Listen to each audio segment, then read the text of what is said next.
السلام عليكم ورحمة الله. السؤال ده ممكن يكون خطر على بال أي حد فينا من وهو صغير بيبص للسما، وحتى النهاردة ككبار. ليه السما زرقاء؟ سؤال بسيط قوي لكن وراه قصة علمية مدهشة. احنا بنشوف السما بتاعتنا لونها أزرق فاتح بالنهار، بس لما الشمس بتبدأ تغيب في المغرب أو لما بتطلع في الفجر فجأة بتتحول لألوان تانية خالص، زي الأحمر والبرتقالي والذهبي والبنفسجي، وبتعمل لوحة فنية إلهية. سبحان الخالق المبدع. طب يا ترى إيه السر ورا الألوان دي كلها؟ وإزاي ضوء الشمس الأبيض النقي ده اللي بيوصل لنا من الفضاء بيتحول للون الأزرق بالذات لما بيعدي الغلاف الجوي بتاعنا؟ هل الغلاف الجوي ده عامل زي الفلتر السحري اللي بيغير ألوان الضوء؟ ولا في قوانين فيزيائية معينة ودقيقة جدا هي اللي بتتحكم في الظاهرة البصرية دي؟ لو السؤال ده خطر على بالك قبل كده وما قدرتش تلاقي له إجابة مقنعة ونفسك تفهم سر السما الزرقاء دي، حضر كوباية الشاي بتاعتك وركز معايا كويس عشان نفهم الحكاية المشوقة دي. أول حاجة لازم نعرفها عشان نفهم ليه السما بتاعتنا بتظهر باللون الأزرق ده، إن ضوء الشمس اللي بيوصل لنا من الفضاء الخارجي مش ضوء أبيض بالمعنى الحرفي اللي إحنا متخيلينه، لأ. ضوء الشمس ده في الحقيقة هو عبارة عن مزيج من كل ألوان الطيف المرئي، يعني كل الألوان اللي إحنا بنقدر نشوفها بعيننا البشرية، واللي بنشوفها كلها مترتبة في قوس قزح لما بيظهر بعد المطر. الألوان دي بتشمل الأحمر، البرتقالي، الأصفر، الأخضر، الأزرق، النيلي، والبنفسجي، وكل لون من الألوان دي ليه خاصية فيزيائية مميزة بتفرقه عن باقي الألوان، وهي طول الموج بتاعه. يعني كل لون من الألوان دي بيمشي في الفضاء على شكل موجات، والموجات دي ليها طول معين. اللون الأحمر مثلا بيتميز بأطول موجة في الطيف المرئي كله، وده اللي بيخليه يمشي لمسافات أبعد. أما اللون الأزرق والبنفسجي فدول ليهم أكثر الموجات. لما ضوء الشمس ده بكل ألوانه اللي جوه بيوصل للأرض لازم يعدي الأول من خلال الغلاف الجوي بتاعنا، الأتموسفير، اللي بيحيط بكوكب الأرض زي بطانية كبيرة.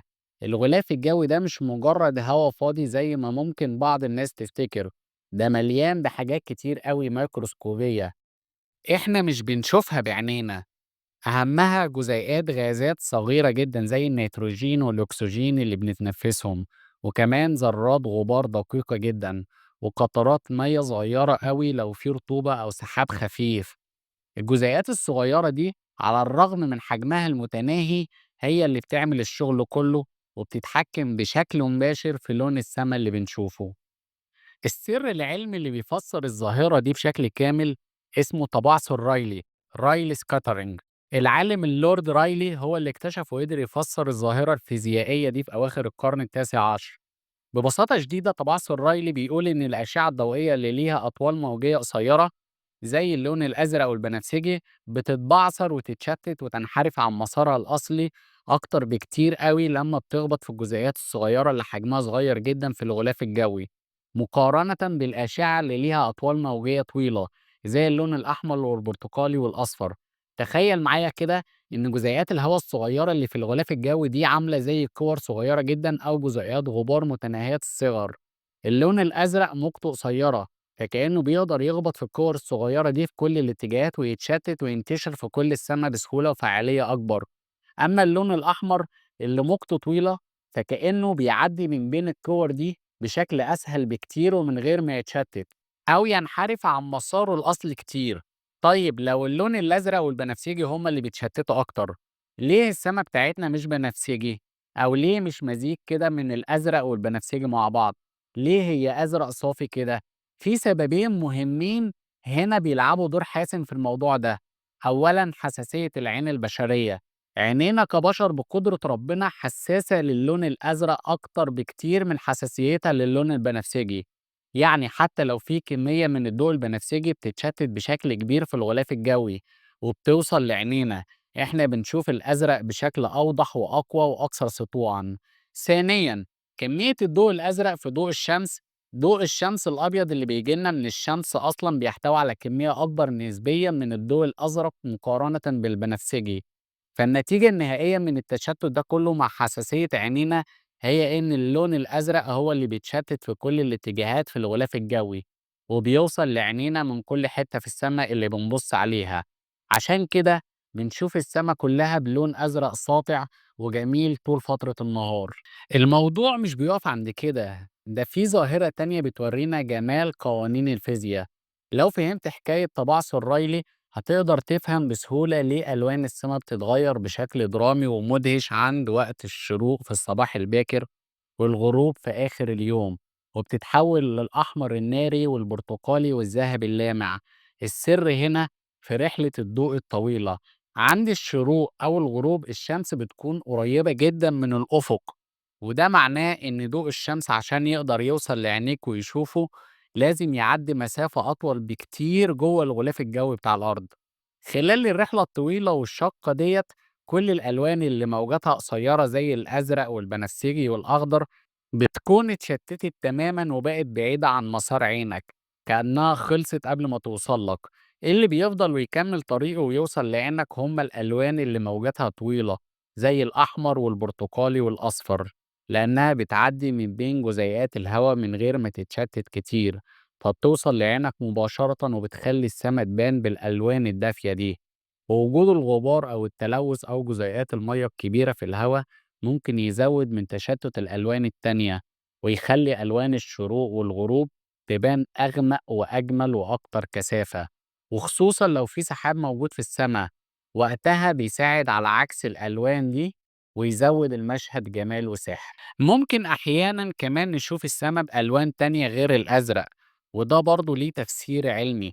مثلا ممكن نشوف السماء بيضة أو رمادية أحيانا، وده بيحصل لو في كمية كبيرة جدا من جزيئات كبيرة مش صغيرة زي جزيئات الهواء في الغلاف الجوي، زي ذرات الغبار الكبيرة اللي بتيجي من العواصف الترابية أو قطرات المية في السحب الكثيفة. الجزيئات الكبيرة دي ممكن تعمل تشتت للضوء كله مش بس اللون الأزرق، ولما كل الألوان بتتشتت مع بعضها وبتوصل لعينينا بيختلطوا ويدونا اللون الأبيض أو الرمادي اللي بنشوفه في السحب أو في الأيام اللي فيها غبار كتير. ولو بصينا على سما كواكب تانية ملهاش غلاف جوي تقريبا زي القمر بتاعنا، السما هناك بتبان سودة تماما حتى بالنهار، لأن مفيش غلاف جوي يعمل تشتت للضوء. ولو كوكب تاني عنده غلاف جوي مكون من غازات مختلفة عن الأرض ممكن نشوف سما بلون مختلف تماما ومدهش.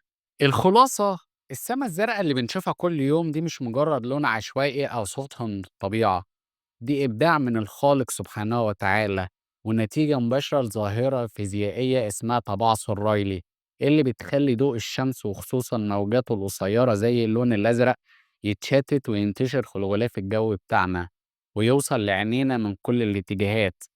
أما وقت الشروق والغروب فضوء الشمس بياخد رحلة أطول وأصعب في الغلاف الجوي، فمعظم الأزرق بيتشتت قبل ما يوصل لنا، واللي بيفضل ويوصل لعينينا هما الألوان الطويلة زي الأحمر والبرتقالي، فبنشوف المشهد اللي بنعشقه ده. فالمرة الجاية لما تبص للسما الزرقاء الصافية أو تشوف غروب شمس ساحر افتكر إنك مش بس بتشوف لون جميل، أنت بتشوف معجزة فيزيائية طبيعية بتحصل حوالينا كل ثانية من صنع الخالق سبحانه وتعالى، بتورينا قد إيه الكون ده مليان أسرار وجمال وعلم، وحتى أبسط الحاجات اللي بنشوفها كل يوم ممكن يكون وراها علم عميق ومبهر جدا. وسبحان الخالق العظيم الذي أبدع كل شيء وصوره في أحسن تقويم. وفي نهاية الفيديو ما تنساش تعمل لايك وتشترك في القناة عشان يوصلك كل جديد، ونشوفك على خير في الفيديو الجاي.